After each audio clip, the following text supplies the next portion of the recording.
Saya sempat bertanya ke teman-teman ini. eh ini supaya kasih pemahaman ke saya yang belum tahu itu ya. Kan Al-Quran dengan hadis itu kan bersumber dari Nabi Muhammad. Dan memang Al-Quran itu tadi kan dari Allah sendiri gitu ya kepada Nabi Muhammad. Tapi yang mengimplementasikan Al-Quran itu kan Nabi Muhammad. Iya. Kira-kira dua hal yang berbeda ini dari sumber yang sama itu penjelasannya gimana ya Bang?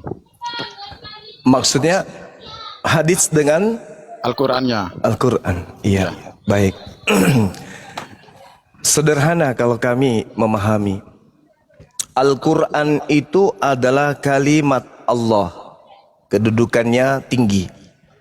Seorang anak kecil dengan seorang profesor ketika berbicara sesuatu, maka cakupan muatannya itu berbeda. Sama-sama berbicara, sama-sama manusia, pun berbeda. Seorang nabi adalah manusia, sedangkan hakikat pencipta adalah yang maha mengetahui segala sesuatu yang rahasia. Ketika sang pencipta berfirman, berkata, maka ucapan-ucapannya, muatan-muatannya itu adalah ucapan pencipta. Turun ke bumi, ingin diajarkan kepada manusia yang bukan pencipta. Maka Tuhan kudu wajib memiliki wakil untuk menerangkan ucapan-ucapan tersebut kepada manusia biasa. Wakil inilah yang disebut Nabiullah. Maka seorang nabi harus tervalidasi. Allah yang harus kemudian mengangkatnya menjadi nabi. Rasulullah Muhammad sallallahu alaihi wasallam diutus ke atas muka bumi untuk menguraikan Al-Qur'anul Karim, membimbing seluruh umat manusia. Contoh di dalam surah Asy-Syura ayat 52. Allah Subhanahu wa taala menjelaskan, A'udzubillahi minasyaitonirrajim. Wa kadzalika auhayna ilaika ruhan min amrina. Ma kunta tadri mal kitab walal iman walakin ja'alnahu nuran nahdi bi man nasya min ibadina wa innaka latahdi ila siratim mustaqim. Dan aku mewahyukan Al-Quran kepadamu wahai nabiku Muhammad dengan perintahku. Sebelumnya engkau tidak mengetahui apa itu Al-Quran. Sebelumnya engkau tidak paham apa itu iman. Tetapi aku jadikan Al-Quran yang datang kepadamu sebagai cahaya. Dengan itu aku memberi petunjuk siapa yang aku kehendaki di antara manusia. Dan sungguh engkau wahai nabiku Muhammad benar-benar membimbing manusia kepada jalan yang lurus. Bimbingan Nabi Muhammad, tuntunan Nabi Muhammad, ajaran Nabi Muhammad, petua beliau, nasihat beliau, untaian lisan yang disampaikan, teori praktik beliau, itulah yang disebut hadits. Maka kalau saya boleh minjam nih, Yesus datang berkata kepada Bani Israel, aku tidak berkata-kata dari diriku sendiri. Ucapan Yesus ini adalah sabda, hadits. Sedangkan isi dari firman yang diterima dari pencipta langit dan bumi itu adalah kalamullah. Aku tidak berkata-kata dari diriku sendiri. Apa yang aku katakan adalah apa yang diperintahkan untuk aku katakan dan aku sampaikan. Itu firman Tuhan atau bukan? Bukan. Tapi itu adalah sabda dari duta atau utusan Tuhan. Sabdanya memberikan validasi bahwa yang diterima itu adalah firman Allah. Maka firman yang diterimanya kemudian disampaikan kepada Bani Israel. Orang Kristen dan juga umat Islam dalam aspek ini, dua-duanya Islam dan Kristen kehilangan firman Tuhan yang Yesus terima. Kalau saya ditanya, Bang Suma, mana segala firman yang Yesus terima dari Tuhan? Tak ada lagi. Orang Kristen pun ditanya, saudara Kristen, Mana segala firman yang Yesus terima dari Tuhan? Tak ada lagi. Orang Kristen hanya mampu menunjukkan buku Lukas, Markus, Matius, dan seterusnya. Tidak mampu menunjukkan Injil Allah yang diberitakan Yesus berdasarkan Markus 1 nomor 14. Bagaimana dengan Nabi Muhammad? Nabi Muhammad ditanya, wahai Nabiku Muhammad, mana firman Tuhan yang engkau terima? Al-Quran kemudian digenggaman. Ini Al-Quranul Karim. Ini firman Allah. 114 surah. Penjelasan tentang 114 surah ini kemudian, penjelasannya bersumber dari duta. Wakil yang harus menjelaskan itu. Bil bayyinati waz zubur wa ansalna ilaika dzikr litubayyina lin-nasi ma nusila ilaihim wa la'allahum yatafakkarun. 114 surah yang memiliki kewajiban dan hak untuk menjelaskan kandungannya itu adalah Nabiullah Muhammad sallallahu alaihi wasallam, sebagaimana validasi tadi. Al-Quran surah Asy-Syura ayat 52, An-Nahl ayat 44. Beliaulah yang menguraikan isi Quran. Uraiannya inilah yang disebut hadits. Makanya legitimasi Allah kepada baginda Rasul Muhammad sallallahu alaihi wasallam, beliau mengatakan, Allah mengatakan, ma dalla sahibukum wa ma gawa. Kawanmu Nabi Muhammad tidaklah sesat dan tidak pula keliru. Wa ma yantiqu 'anil hawa, dan tidaklah yang diucapkannya itu adalah menurut nafsunya.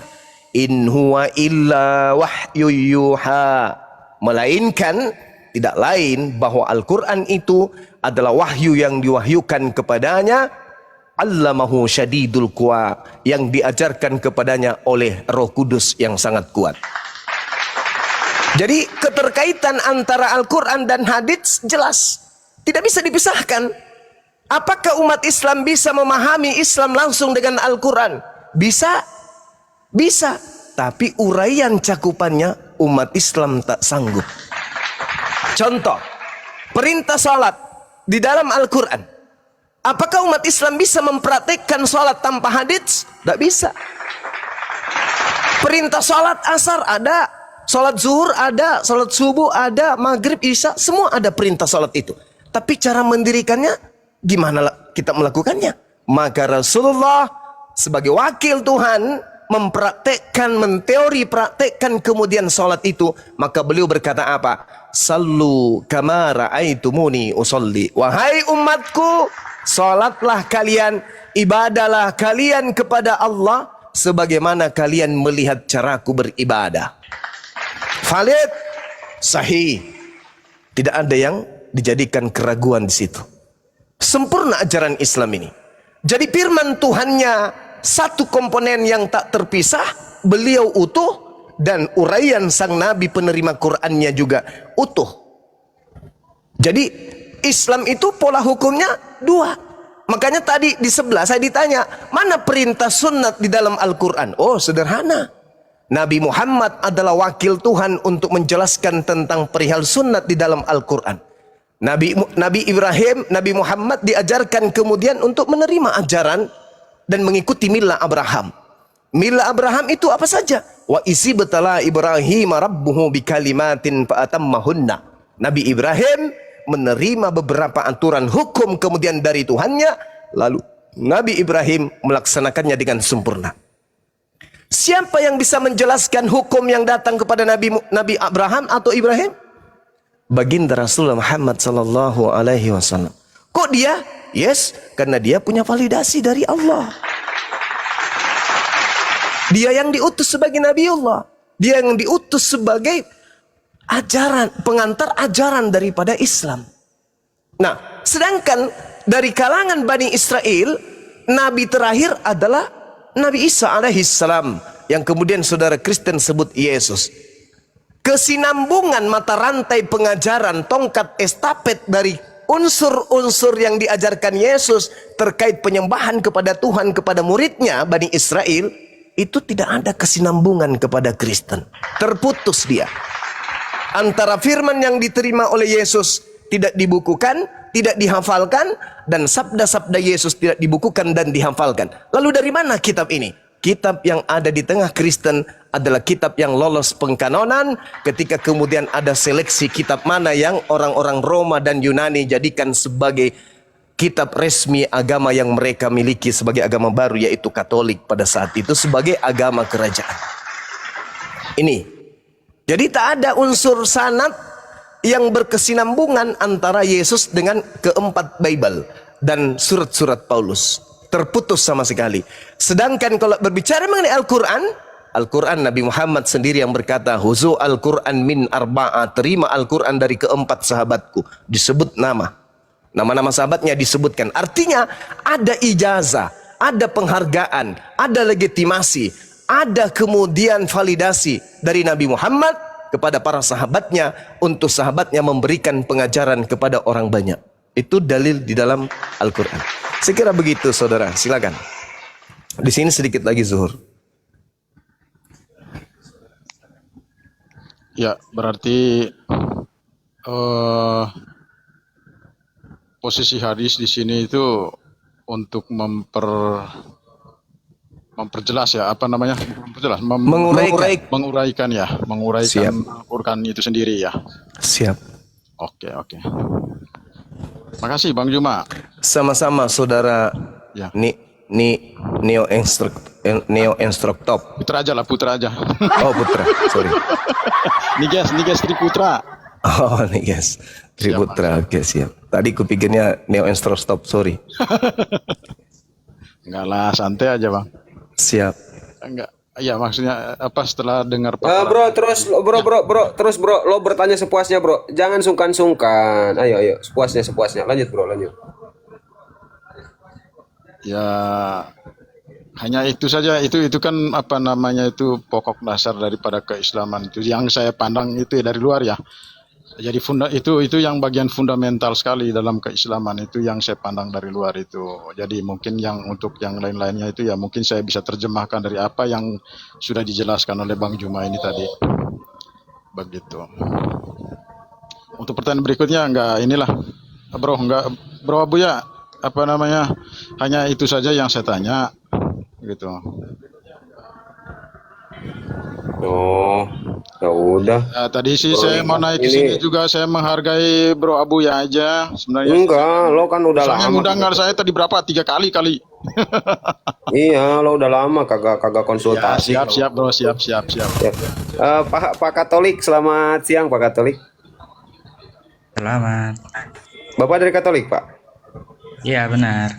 Oke, siap. Pak Niges mungkin bisa nyimak dulu ya. Silakan Pak Katolik, ada yang mau ditanyakan barangkali Bapak, silakan.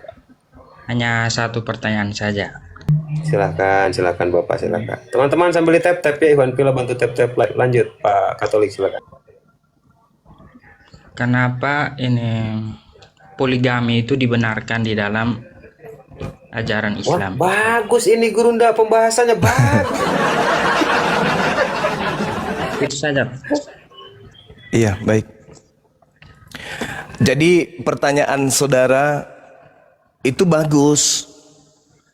Hanya kerangka berpikirnya yang harus dibenarkan sedikit. Poligami itu bukan memperbanyak istri. Poligami itu membatasi istri. Maksudnya Islam datang tujuannya untuk membatasi jumlah istri. Karena sebelumnya tidak ada batasan. Tidak ada dalam firman Tuhan, baik yang dalam perspektif Kristen maupun Islam, pembatasan berapa istri sebelum Islam itu datang. Coba Anda lihat, kakeknya Yesus, istrinya berapa? Daud, Salomo, Abraham. Jadi tak ada batasan. Di Kristen sekalipun yang anti poligami ini, konon anti poligami di atas kertas, itu tidak akan pernah menemukan di dalam Bible cukup satu istri. Justru perintah cukup satu istri itu adanya di dalam Al-Quran. Sekali lagi saya katakan, cukup satu istri di dalam Bible itu tidak akan Anda temukan. Bahkan poligami di Bible, anjuran Yesus Anda akan temukan. Itu kalau Anda belajar. Saya kasih kemudian kisinya. Di dalam Lukas 18 nomor 29 nomor 30. Barang siapa yang meninggalkan istrinya karena Allah akan menerima kembali lipat kali ganda pada saat ini juga. Kalau dikatakan lipat kali ganda, berarti lebih dari satu. Ini dalil saudara. Tapi ini bukan untuk Kristen. Kalau Kristen itu kan memegang dogma. Kencang Kristen itu pegang dogma. Apa itu? Cukup satu istri. Tapi yang saya maksud di dalam Lukas 18 ini, Yesus berkata kepada mereka. Mereka ini bukan Kristen. Mereka ini Bani Israel. Jadi Bani Israel itu diajarkan oleh Yesus, wahai Bani Israel, pengikutku, muridku, bangsa di mana aku diutus dan peruntukan pengutusannya diriku. Aku ajarkan kepadamu, barang siapa yang meninggalkan istrinya demi kerajaan Allah, maka dia akan mendapatkan istri berkali lipat ganda saat ini juga. Itu ajaran Yesus kepada muridnya Bani Israel, bukan kepada Kristen.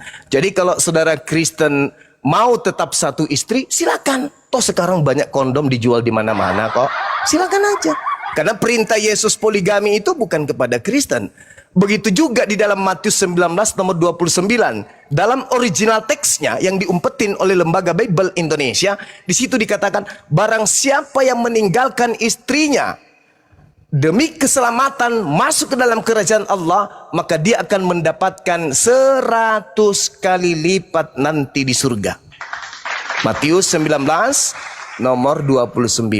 Itu di dalam pengajaran Yesus kepada lagi-lagi muridnya Bani Israel, bukan kepada Kristen. Kristen mah ya orang yang hebat memegang dogma dan doktrin. Cukup satu istri, yang penting kondom banyak di luar di apotek. Nah, kemudian ketika saudara bertanya, kenapa di Islam boleh poligami? Ya bolehlah. Kenapa tidak boleh?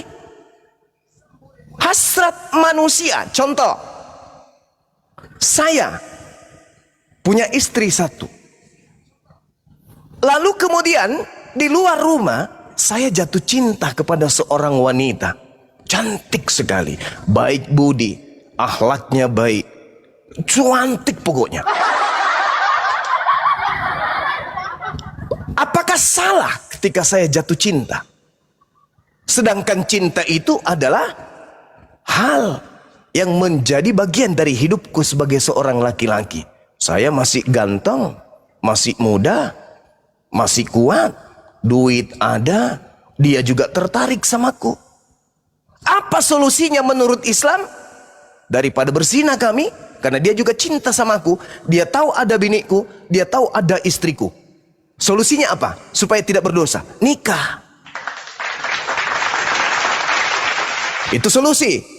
Sekarang sebaliknya, suami saudara Kristen, Anda laki-laki, punya bini satu, suka sama wanita di luar rumah. Itu munafik kalau tidak. Oh kami kalau keluar rumah Bang Suma, kalau pak mata kami simpan di rumah, nggak bawa keluar. Bohong, bullshit. Oh kami kalau keluar rumah Bang Suma, ucok kami nggak bawa. Oh ya? Nggak mungkin. Oh Bang Suma, kalau kami sebelum ke rumah si ucok kami suntik mati. Nggak mungkin, mustahile. Munafri itu namanya.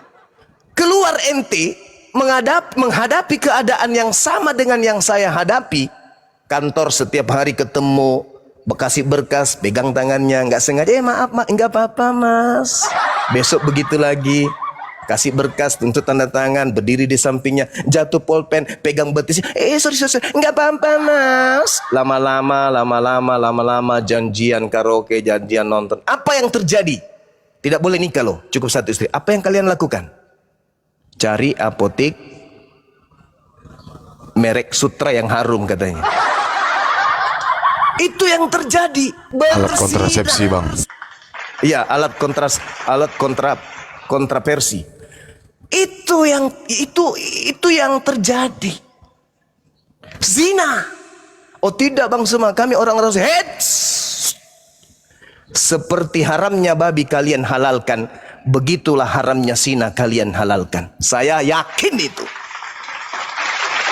Wong Tuhan menciptakan kita akal, diperintahkan jangan menyembah selain daripada aku. Kalian menyembah makhluk terkutuk kok. Apalagi seorang wanita, mulus, lekuk tubuhnya tampak, bibirnya seksi, matanya aduhai, pipinya merah merona, pinggulnya kayak gitar gambus. Kalau dia kentut bau duren, berbicara mendesak, selamat pagi bos. Lo yang makanan haram aja lu ambat, hah? Manusia aja Anda sembah, bisa nahan? Mustahili. Saya taruhan lari 50 kilo bolak-balik kalau ada yang bisa mengatakan kami tetap teguh memegang istri satu. Nihil, mustahil itu. Mustahil. Inilah solusi di Islam. Sabar. Maka Islam mengatakan apa? Jika engkau mampu adil, mampu menciptakan rasa kasih sayang bahagia di antara satu dua laki wanita, maka apa kata Allah? Nikah silakan.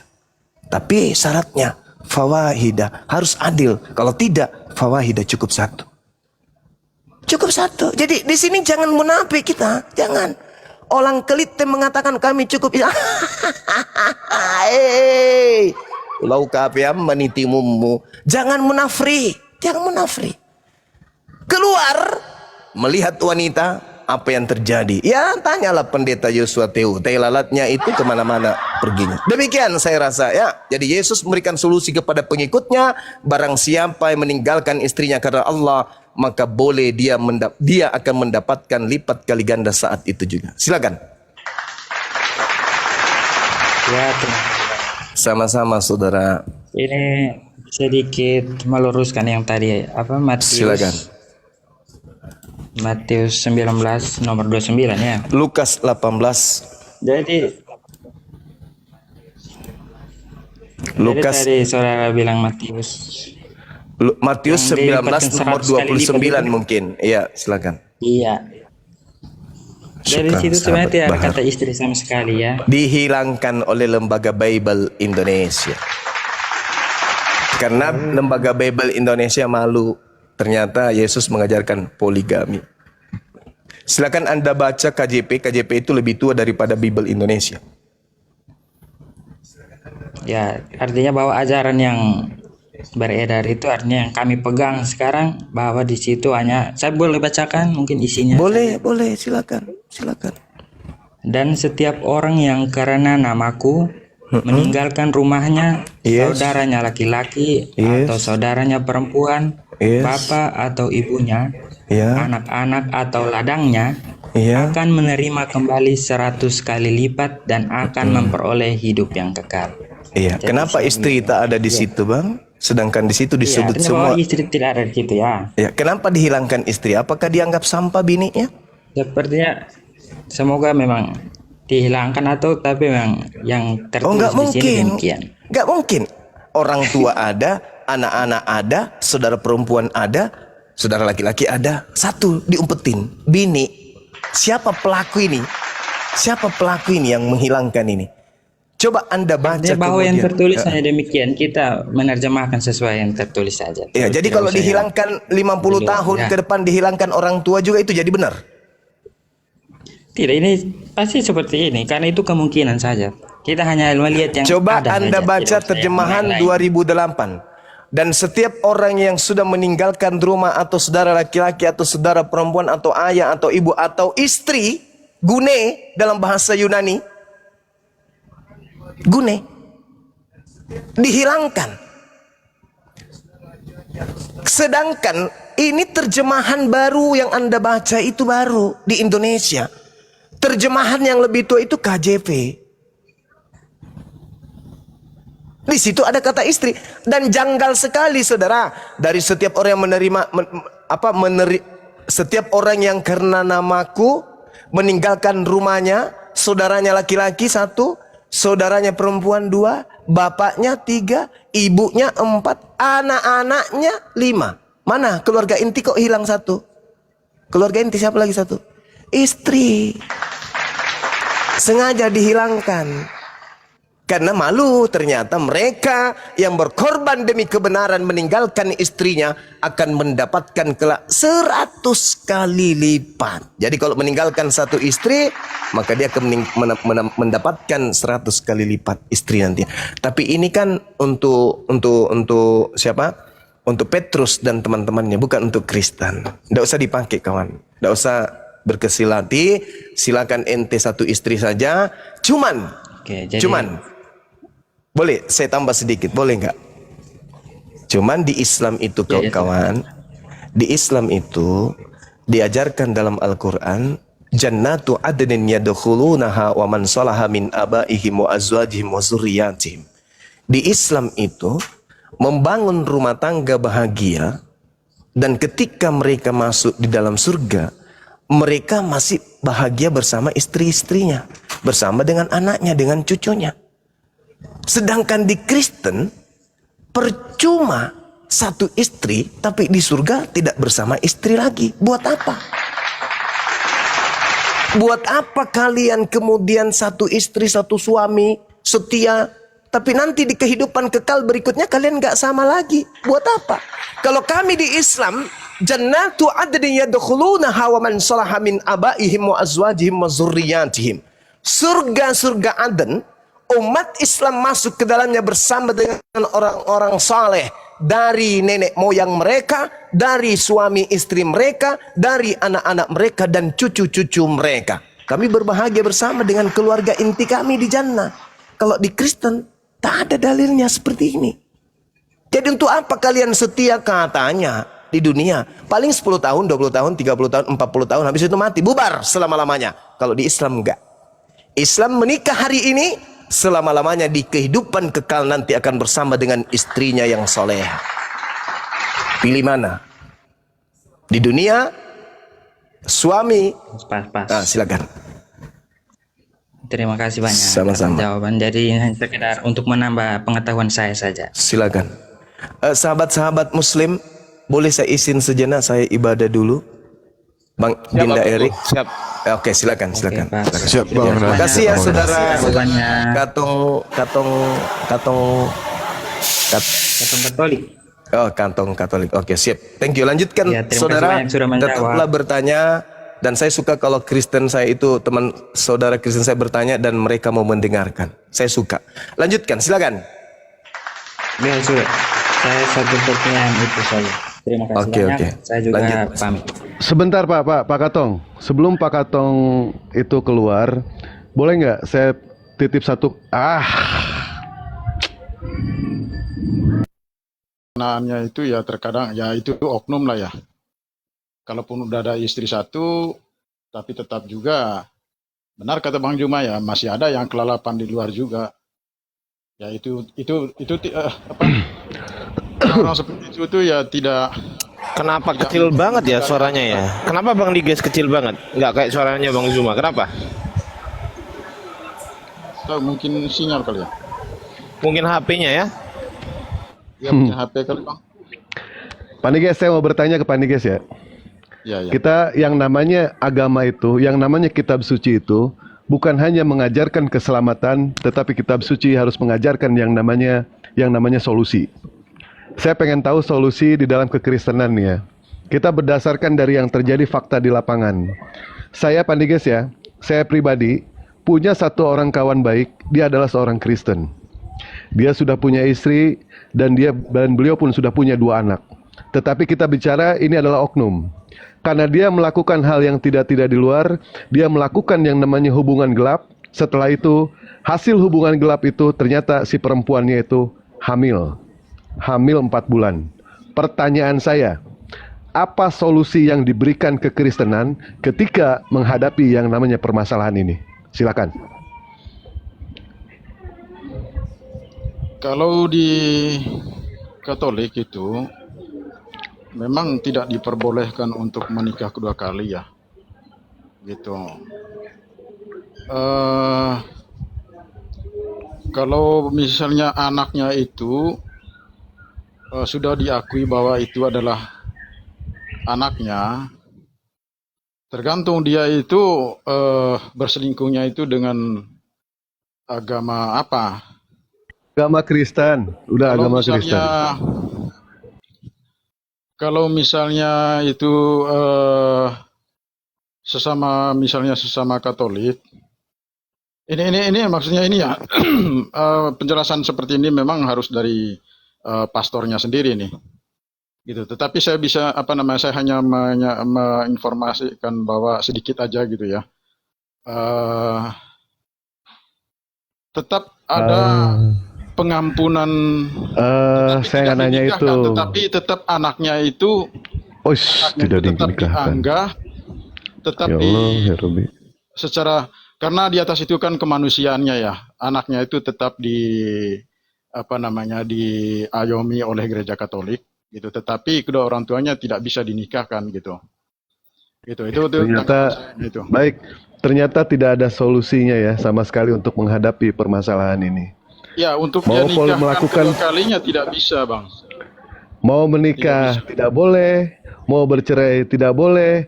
Solusinya yang diberikan sama dia berdasarkan dari akal, bukan petunjuk dari Bible. Ternyata tidak boleh dinikahkan, tetapi anaknya diambil. Kasihan nggak sama nasib istrinya seperti itu? Apa status istrinya kalau seperti itu? Apa status perempuan yang dijinahinya pada saat itu? Tidak ada solusi, Pak ya? Karena sesuai dengan apa yang saya nyatakan dari awal, bahwa yang namanya ini agama, kan kita bicara ininya. Gereja itu tetap mengayomi. Gereja tetap mengayomi anak dan istrinya itu, tetapi secara legalitas pernikahannya itu tidak bisa diterima oleh gereja. ya berarti tidak ada solusi. Jadi Kan kecuali kalau misalnya jawabannya mereka seperti itu, memang- Pak. Jawabannya seperti itu. Tidak ada solusi. Mau Bapak ngeles bagaimanapun juga tidak ada solusi. Apalagi tadi Bapak mengatakan menyangkut pautkan mengenai soal agama. Tergantung katanya. Agamanya apa perempuan itu? Kok ada ya seperti itu? Bagaimana kalau dia perempuan itu agamanya Hindu, Pak? Apa solusinya, Pak? Apakah berbeda solusinya? Karena kalau sesama Kristen tadi Bapak mengatakan itu anaknya itu anak dia dan istrinya tidak bisa dinikahkan. Nah, sekarang bagaimana solusi itu beda satu agama ya? Bagaimana solusinya kalau itu beda agama? Contoh, misalkan si perempuannya itu agamanya Hindu. Apa Ya, solusinya? boleh saya tanggap?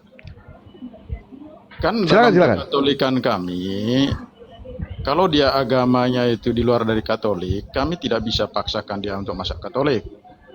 Tetapi kalau anaknya itu adalah diakui oleh bapaknya seorang Katolik, maka pihak gereja tetap mengayomi anak itu, tetapi tidak bisa menikahkan dia dengan perempuan itu. Berarti Pak, Anaknya status karena- istrinya itu, status si perempuannya itu diapakan oleh keluarga, oleh si laki-lakinya itu. Statusnya seperti apa dia? Loh, ini kalau misalnya tanya itu ya tanya pribadi suaminya, tetapi ini kan saya bicara dari pihak gereja. Maksudnya bukan ini ya, pandangan saya dari pihak gereja Katoliknya gitu loh. Kalau misalnya dia suaminya itu memang kan dia tahu konsekuensi di Katoliknya kan gitu. Dia paham itu. Tetapi ketika dia tetap mau menikahkan istrinya itu, istri selingkuhannya itu, ya tergantung solusi dari dia pribadinya seperti apa. Apakah dia bingung Pak ya? Sudah Pak, nggak usah Bukan diteruskan bingung, Pak. Pak. Bapak Dari bingung, tidak ada solusinya sama sekali. dari Selesai Pak, Katolik sudah itu Pak. sudah Ya. tegas mengatakan bahwa tidak bisa dinikahkan kedua kali, tetapi untuk Oke, anaknya udah nggak ada solusi, Pak. Udah selesai, Udah, selesai, beres, Pak, selesai, Pak, ya. Sekarang saya mau tanya nih, Pak. Di negara Armenia itu perempuannya 55%, sisanya laki-laki. Pertanyaan saya, Pak. Kalau memang satu wanita menikah dengan satu laki-laki, pertanyaan saya, Pak, bagaimana solusi dari kekristenan ketika yang perempuan ini hanya menikah dengan satu laki-laki? Saya tanya solusi SOSO, LULU, SIC, Tuhan. Nah, silakan Pak, gimana? maksudnya itu lebih banyak perempuan daripada laki-laki gitu. Ya, yang 5% ini nikah sama siapa? Saya tanya, Pak. Kan 55% nih. Perempuannya 55%, laki-lakinya sisanya. Berapa sisanya berarti, Pak? 45. Pertanyaan saya, yang 5% ini, Pak, Ini nikah sama siapa, Pak? Ya, tidak bisa gereja memasuk Yang 10 Kang Ardi, 10% lagi, 10% lagi. itu perbandingannya itu tidak bisa begitu juga, Bang. Loh enggak, ini dengerin ya, Artinya Pak. kan itu Dengerin. sudah menjadi ranah pribadinya dia. Gereja tidak bisa masuk ke situ. Iya, dengerin dulu. Oh iya, 10%, sorry. Dengerin dulu ya. Dengerin dulu, Pak. Dengerin dulu, Pak ya. Saya bertanya nih kan. Saya bertanya nih. Ada di negara Armenia nih, Armenia, A R R R M I M N I A, Armenia.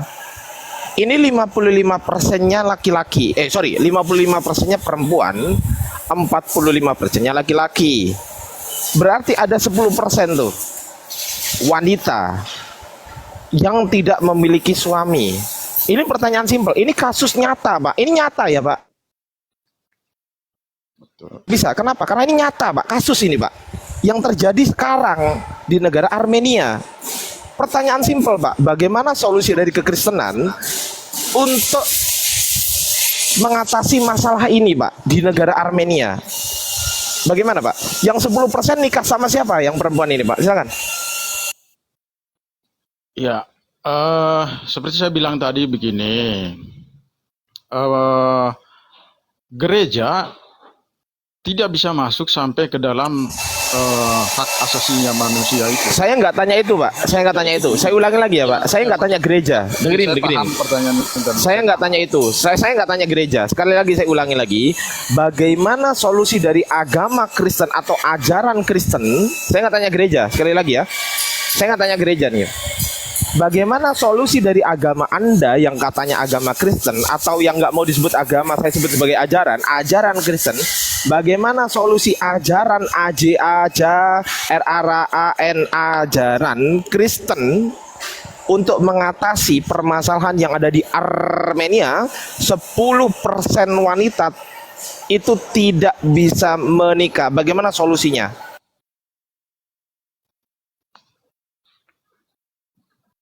Ya, kalau memang dalam pengajarannya itu kan memang apa namanya? Itu sebenarnya sih doktrin di kami itu ya, doktrin itu untuk bahwa Aduh. Udahlah. Ini loh, Sebentar. gini Cari loh. yang lain aja. Gini, Sebentar, artinya Bang kan Dewas. 10% itu tadi, 10% itu tadi kan mau diapain kan begitu sederhananya. Kok mereka mau tidak diapain? Enggak, ya kan begitu kasarnya gitu. Artinya kan mereka tidak ada pasangan laki-lakinya kan. Solusinya Iya, yang saya tanya gini. iya, paham Coba saya. saya ulangi. Nih, saya kasih masukan nih. Bagaimana solusi Bapak ketika perut Bapak lapar? Solusinya gimana? Saya tanya. Ngerti, Bang. Enggak. Pertanyaannya saya Tunggu. sudah paham. Tunggu. Saya ulangi lagi ya. Saya ulangi, Pak. Saya ulangi simpel ya, Pak. Tolong dijawab dengan simpel. Bagaimana solusi Bapak ketika perut Bapak lapar? Saya tanya. Tolong jawab simpel. Ya kalau lapar ya makan lah. Simple. Jawaban Bapak. Jawaban Gini loh, Bang. Itu jawaban analoginya. Bapak. Analogi ke situnya itu salah menurut saya. Sabar Kalau dulu, Pak. konteksnya itu dalam kemanusiaan, tidak. Saya nggak ngomongin itu. Saya analogikan adalah SIC, solusi itu. Bagaimana solusi saya ketika lapar? Saya makan, Pak. Bagaimana solusi saya ketika saya pusing kepala? Saya minum obat sakit kepala, atau saya ke dokter, atau saya ke rumah sakit. Itu solusi itu. Bagaimana solusi saya ketika motor saya kehabisan bensin? Saya isi bensin, Pak. Bagaimana solusi saya ketika motor saya itu mengalami gredeg? Saya ke bengkel, Pak, bukan ke counter. Itu solusi, Pak. Pertanyaan saya simpel sekarang. Bagaimana solusinya dari ajaran Kristen? Saya tanya ajaran, Pak. Saya nggak tanya gereja. Dari ajaran Kristen ketika di Armenia 10% wanitanya itu tidak mendapatkan pasangan. Tolong dikasih saya SIC. Tuhan. Nah, silakan. Bang, gini ya, ini saya jawab terakhir ya. Gini, entah Anda mau terima atau tidak. Gini, kalau persoalan itu dibawakan ke dalam hitungan matematis, memang ya seperti saya bilang, mereka tidak akan dapat jodoh, gitu loh. Tetapi Nah, kalau oke, nggak bentar dapat dulu lah, jodoh, Pak. selesai Bentar Pak, nggak ada dulu. solusi ya? Artinya bukan dalam hitungan matematisnya. Ya, nggak ada Tapi solusi ya? dalam konteks solusi real Iya, nggak ada dari solusi. gereja itu, emang mengharapkan solusi apa dari gereja orang yang belum dapat jodoh? Bagaimana? Ya akhirnya mereka orang tadi yang ini, memiliki Bang Erik, hasrat. Ini menurut Sebentar saya. Bang Erik, sebentar Bang menurut Erik. saya, sebentar, Tolong sebentar. Bang Erik, sebentar. Enggak, saya tolong jangan diganggu, tolong. Bang Liges, dengerin. Saya bertanya solusinya bagaimana. Kalau ada, jelaskan ada. Kalau tidak ada, silakan bilang tidak ada. Simple loh. Simple. Ada nggak?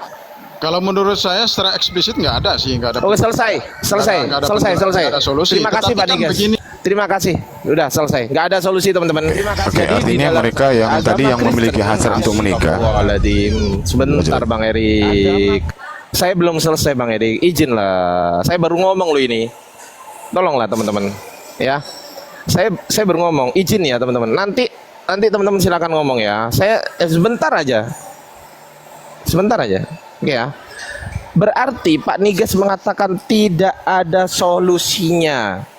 Oke, tidak ada solusinya. Apa yang terjadi kepada manusia normal ketika hasratnya tidak tersalurkan? Saya tanya Pak Niges sekarang. Udah nggak ada solusinya. Saya tanya Pak Niges sekarang. Apa yang terjadi kepada manusia normal ketika hasrat dan nafsunya tidak tersalurkan? Jawab.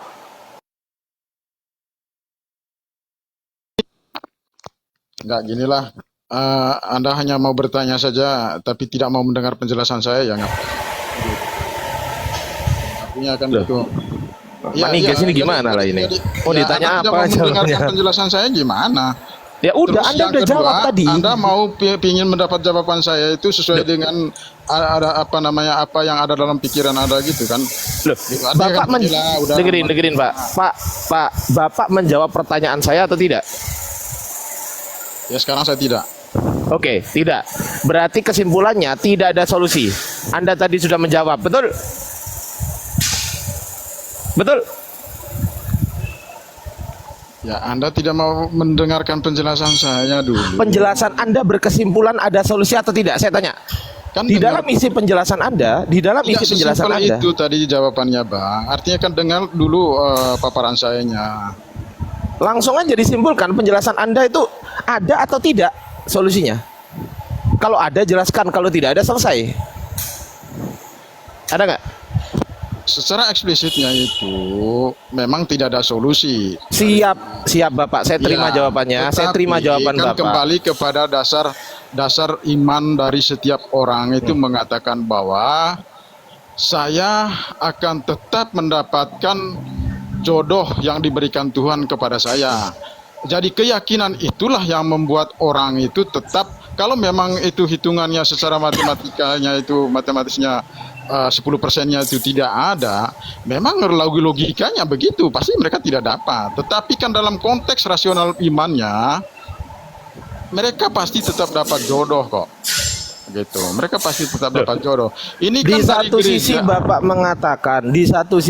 mengatakan secara eksplisit tidak ada. Di satu sisi Bapak mengatakan mereka akan tetap dapat jodoh. Pertanyaan simpel Pak, Iman yang mana ya, Pak? yang benar? Yang Oh, benarnya iman itu yang benarnya berarti itu imannya Oke. dia yang Baik. menyelamatkan dia Baik. bahwa dia tetap dapat Baik. jodoh, Bang. Itu Oke, loh. baik. Berarti secara akal sehat dia tidak dapat jodoh. Secara akal sakit dia dapat jodoh gitu. Enggak begitu juga cara pandangnya, Bang. Gimana?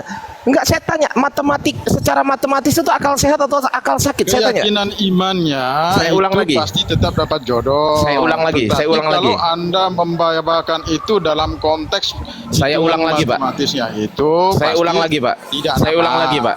Saya ulang lagi ya. Secara matematis itu menurut Anda apakah itu akal sehat atau akal sakit? Secara matematis. Saya tanya. Secara matematis akal sehat. Secara Akal matematis sehat. akal Oke, sehat. secara matematis Tetapi akal sehat. Dengerin dulu. Tetapi Dengerin akal dulu, sehat Pak. itu tidak Dengerin dulu, Pak. Secara matematis itu akal sehat. Betul ya? Bapak mengatakan secara matematis itu akal sehat. Ya, dicatat ya, Pak. Secara matematis itu akal sehat. Dan secara akal sehat mereka tidak dapat jodoh. Saya kunci di situ, Pak. Sekarang saya tanya, Pak. Apa kebalikannya akal sehat? Silakan.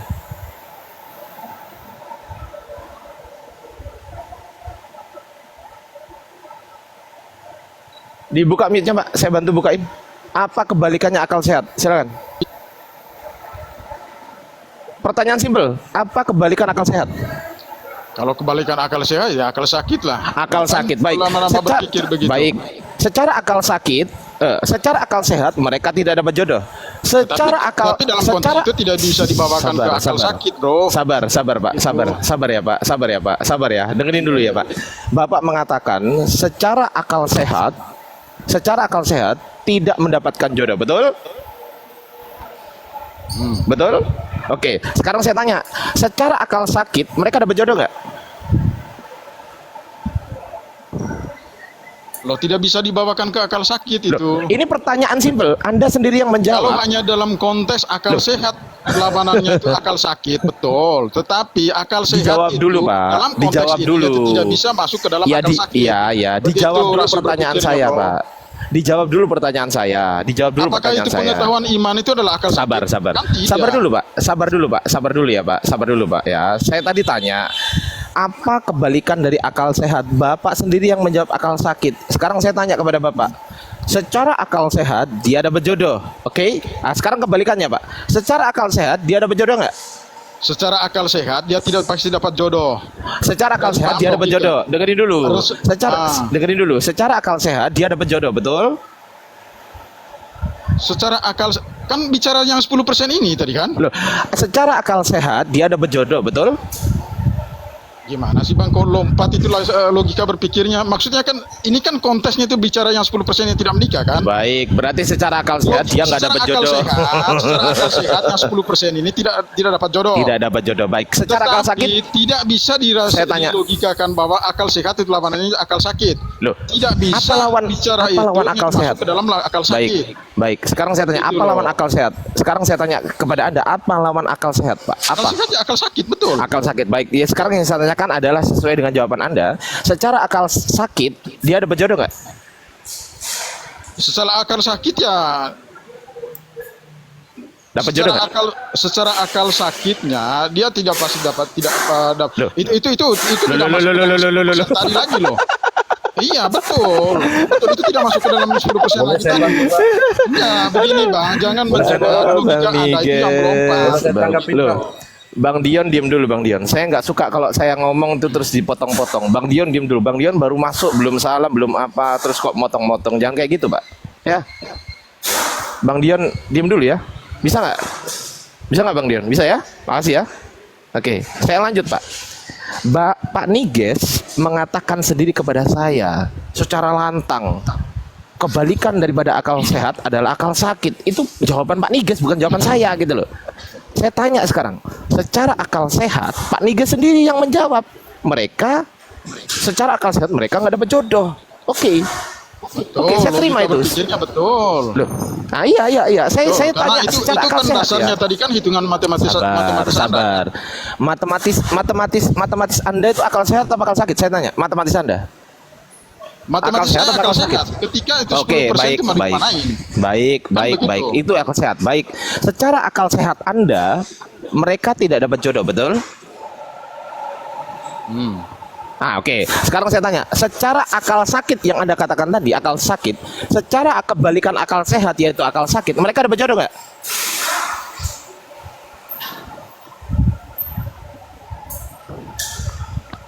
Enggak. A dapat, maksudnya- A dapat, B tidak. Jawab dulu. A dapat, B tidak. Enggak, maksudnya itu kan Jawab dulu, Pak. Jawab dulu. Ya, Biar diskusinya enak. Itu Biar kan diskusinya gini. enak, Pak. Sabar dulu, Pak. Sabar, Pak. Dijawab dulu aja. Secara akal sehat, mereka nggak dapat jodoh. Sekarang saya tanya, secara akal sakit, mereka dapat atau tidak? A dapat, B tidak. Silakan. Ya secara akal sakit juga ya mereka itu tidak bisa dapat itu juga, tidak dapat Oh, berarti sama akal sehat dengan akal sakit. ya enggak juga, maksudnya gini loh, gini, sebentar Bang, sebentar dulu. Sebentar, gini. Logika gini loh, logika Anda berpikir itu bisa dibenarkan ketika Anda itu memahami logika saya. Loh, Begitu. Anda sendiri yang menjawab loh, bukan saya loh. Ya, enggak, kan begini, maksud saya Loh, kan gimana begini, Pak. Anda ini? Kalau saya kan jawaban Pak, ini tadi. Coba kita antara pelan-pelan lawanan ya. kata. Kita Gini, pelan-pelan gini. dulu, Pak. Kita pelan-pelan ya. Kita diskusinya pelan-pelan, santai. Jangan sampai otot-ototan ya kan. Sekarang siap. apa oke, baik. Kita pelan-pelan ya, Pak. Apa lawan kata baik? Nggak usah kemana-mana dulu. Loh, Yang ini itu simpel. tadi, Apa lawan yang- kata baik? Pasti buruk kan gitu kan? Betul nggak? Iya, karena kan kalau Apa dalam lawan- konteks lawan sabar, katanya sabar, tadi, sabar, logika sabar. baik itu lawan katanya itu logika buruk. Ah, betul. Apa Sabar logika ya, Pak. itu Sabar kan ya, Pak. sakit. Sabar. Apa lawan kata sehat? Lawan kata sehat yaitu sakit. Betul itu. Saya sepakat dengan Bapak. Nah, Betul. sekarang itu adalah jawaban Bapak. Saya tanya kepada Bapak. Bapak sendiri yang mengatakan tadi, Bapak yang mengatakan, "Oh, secara akal sehat mereka nggak dapat jodoh." Oke, saya ikuti, Pak. Saya nggak bantah di situ ya. Saya tidak membantah jawaban Anda loh. Saya nggak menyalahkan ya. Saya nggak menyalahkan ya. Secara akal sehat mereka tidak dapat jodoh. Saya tanya kepada Bapak, apa lawan kata akal sehat? Bapak menjawab akal sakit. Baik. Sekarang tolong jawab pertanyaan saya. Secara akal sakit mereka dapat jodoh nggak?